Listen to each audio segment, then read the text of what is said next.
Benvenuti al Meteo. Domenica della Candelora con tempo tutto sommato stabile, stando quindi al famoso detto popolare, l'inverno dovrebbe ormai avviarsi verso la fine, staremo a vedere. Il dettaglio del 2 febbraio.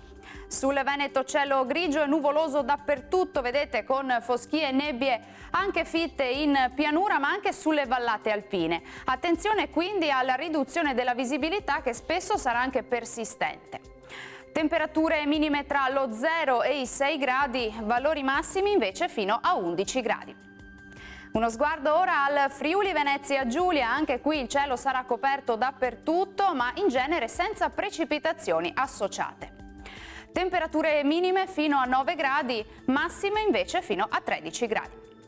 Ci spostiamo infine sul Trentino Alto Adige, dove sarà in prevalenza nuvoloso, solo con qualche schiarita più soleggiata nel corso del pomeriggio. Temperature minime tra 2 e 3 gradi, massime invece tra 12 e 13 gradi all'incirca. Dal Meteo di Antenna 3 per ora è tutto, grazie per l'attenzione e arrivederci.